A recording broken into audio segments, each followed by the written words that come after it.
السلام علیکم۔ آج ہم محمد علی مرزا بیان میں سنیں گے برقع پہننا کیا سنت ہے یا بدعت ہے۔ اس پوائنٹ آف ویو سے محمد علی مرزا کا بہترین بیان۔ چلتے ہیں ویڈیو طرف اور جانتے ہیں اس ویڈیو میں کہ برقع پہننا سنت ہے یا بدعت ہے۔ کہ رسول اللہ صلی اللہ علیہ وآلہ وسلم نے اس کا حکم نہیں دیا، قرآن میں صرف چادر کا ہے۔ تو یہ چیزیں کلچرل ہیں نا میرے بھائی۔ کون کہتا ہے کہ برقع پہننا ضروری ہے؟ چادر لیں۔ آپ ایران میں عورتیں جو ہیں وہ چادریں لیتی ہیں، اتنی بڑی چادر ہے، یہاں پہ بھی ایرانی چادر مل جاتی ہے، وہ یوں لے کے یہاں سے انہوں نے پکڑی ہوتی ہے۔ حج عمرے پہ آپ کو عورتیں ایرانی وہ کالی چادریں لیتی ہیں، تو چادر لیں، لیکن وہ چادر وہ پھر کس طرح کی ہوگی کہ عورتوں کے جسم کی نمائش نہیں ہونی چاہیے، کوئی منعکس چادریں نہیں ہونی چاہیے۔ برقع ذرا کمفرٹیبل ہے، جس طرح نبی علیہ السلام تہمت پہنتے تھے۔ آپ شلوار کیوں پہنتے ہیں میرے بھائی؟ آپ پینٹ کیوں پہنتے ہیں؟ اس لیے کہ یہ زیادہ سیف لباس ہے اس کی نسبت۔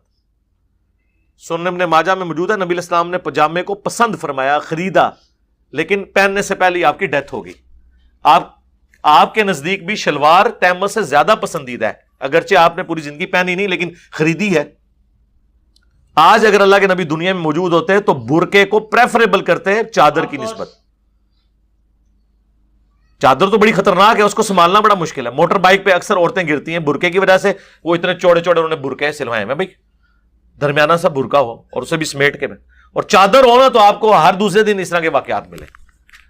ہاں اگر آپ نے گاڑی میں سفر کرنا ہے، کسی فنکشن پہ گئے ہیں تو ٹھیک ہے، چادر وہ پھر اسی طریقے سے کریں۔ آج کل تو بڑا آسان ہے، اب تو چہرے کا نقاب کرنا بھی کوئی ایشو نہیں رہا، ماسک پہن لیں۔ پہلے عورتوں کو ہوتا تھا جی وہ پنیں لگانی پڑتی ہیں، وہ کھل جاتا ہے جی حجاب، تو ٹھیک ہے، بڑے بڑے ماسک آ گئے ہوئے ہیں، مختلف رنگوں کے آ گئے ہیں، بلکہ اب تو وہ سوٹوں کے ساتھ میچنگ آ گئے ہیں، ٹھیک ہے، اتنا اس کے اندر بھی آپ جدت آ گئی ہوئی ہے۔ تو وہ لیکن وہ اس طرح کا بھی نہیں ہونا چاہیے کہ اٹریکٹ فل ہو، سادگی ہونی چاہیے۔ تو ہم نے کب کہا یہ چیزیں کلچرل ہیں میرے بھائی۔ شادی کے اوپر سلامی دینا، مولوی کو پیسے دینا نکاح پڑھانے کے، ہاں، اونٹ اور گھوڑے کی بجائے بیوی کو کار میں لے کے آنا، یہ ساری کی ساری چیزیں کلچرل ہیں۔ اور کلچرل چیزیں جو ہوتی ہیں ان میں صرف یہ دیکھا جائے گا کہ قرآن و سنت کے خلاف کوئی چیز نہ ہو، قرآن و سنت سے دلیل اس کی ضرورت نہیں ہے۔ اور جو دینی ایکٹیویٹیز ہیں پیورلی، جیسے نماز، روزہ، حج، زکوٰۃ، یا نکاح کے لیے جو شرط ہے ایجاب و قبول، گواہوں کی موجودگی، حق مہر، اب اس میں کوئی تبدیلی نہیں کر سکتا۔ باقی ساری چیزیں ٹریڈیشنل ہے، ان کو ٹریڈیشن پہ چھوڑا گیا۔ اسلام پوری انسانیت کے لیے، صرف عرب کے لوگوں کے لیے تو نہیں ہے، ورنہ تو ہم یہاں پہ آپ لوگوں کے اوپر پگڑی فرض کر دیتے۔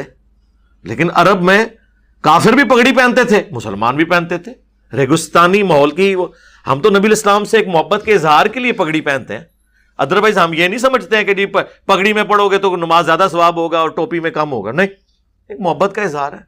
میں تہمت بھی استعمال کر لیتا ہوں، کرتا پہنتا ہوں، لیکن اگر کوئی بٹنوں والے بھی پہن لیتا ہے دین واٹ یار، اس سے کیا فرق پڑتا ہے؟